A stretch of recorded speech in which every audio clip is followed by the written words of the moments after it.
ఈ 5 సంవత్సరాల్లో అభివృద్ధి ఎలా ఉంది? అభివృద్ధి అనేది జీరో అన్న. అభివృద్ధి మచ్చతోనకు కూడా కనపడదు. ఈ గవర్నమెంట్ వచ్చిన తర్వాత ప్రముఖంగా దాడులు చేయటం, ప్రధానంగా ఈ నిరుద్యోగ సమస్యను విపరీతంగా పెంచారు.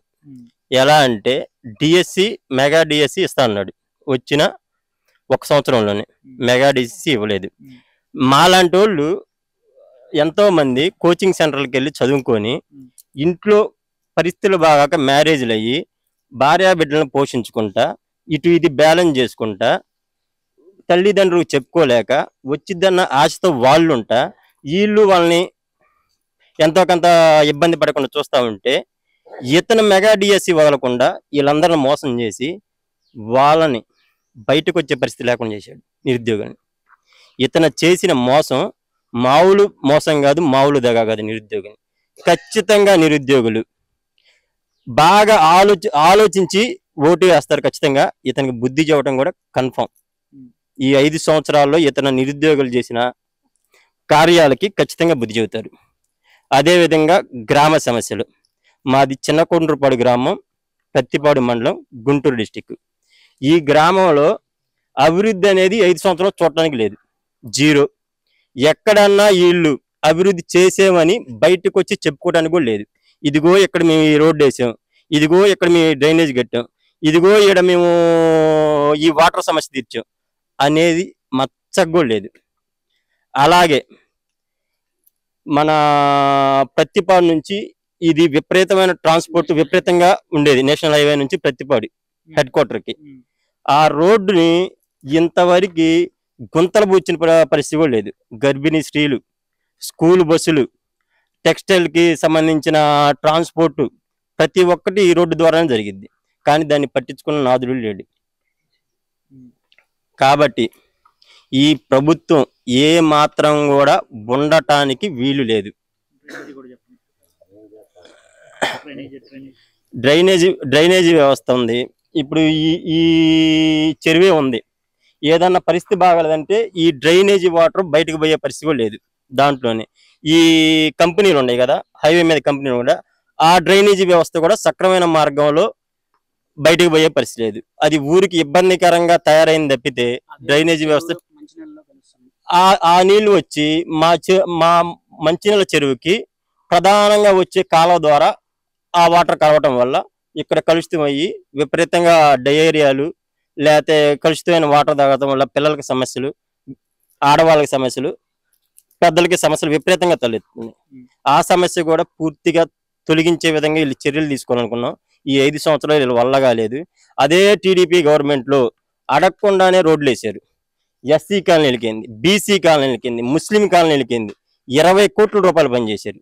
వీళ్ళు ఈ 5 సంవత్సరాల్లో 20 లక్షల రూపాయలు కూడా పని కూడా చేయలేదు. వాళ్ళు చేసిన పని బోర్డు వేసి చూపెడుతున్నారు. వీళ్ళు చేసిన పని ఎక్కడైనా చూపెట్టమనండి. ఈ 5 సంవత్సరాల్లో అతనికి అసలు అప్పులు చేయటం తప్పితే అభివృద్ధి చేయటం లేదు. ఎందాక బటన్ నొక్కి అంటాడు. మొన్న చేయూత అని 18,000 రూపాయలు బటన్ నొక్కాడు. ఇంతవరకు దిక్కు మొక్కలేదు, వాళ్ళకి పడింది లేదు. కంప్యూటర్లో ఏలు పెట్టి నువ్వు నొక్కుతావు బటన్, నేను నొక్కుతాను. అవి జనానికి పడాలా లేదా? నువ్వు మినిమం 2 నెలల క్రితం నొక్కావు, అవి ఎక్కడ పడ్డాయా? 40 సంవత్సరాలు లేదు. అట్టాగే డోక్రా వాళ్ళకి నొక్కావు, డోక్రా వాళ్ళకి పడ్డాయా? బటన్ నొక్కాను, 2 నెలలు అవుతుంది, ఇంతవరకు పడలేదు. అని నువ్వు ఏ ఉద్దేశంతో నొక్కావు? బటన్ నొక్కితే పడిద్దన్న భ్రమ కలిగిచ్చేది తప్పితే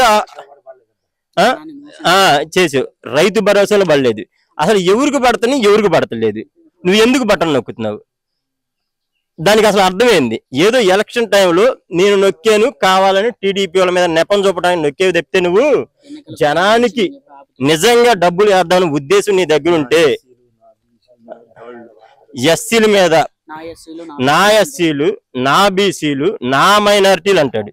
అదంతా మోసపూరితమైన మాటలు తప్పితే ఇంకోటి విపరీతంగా మత పిచ్చిలో ఎస్సీల్ని విపరీతంగా మత పిచ్చిలో మోసం చేస్తున్నాడు. ఆ బైబిల్ ఆవిడ పట్టుకుంటాడు, ఆ బైబిల్ పట్టుకొని తిరుగుతాడు.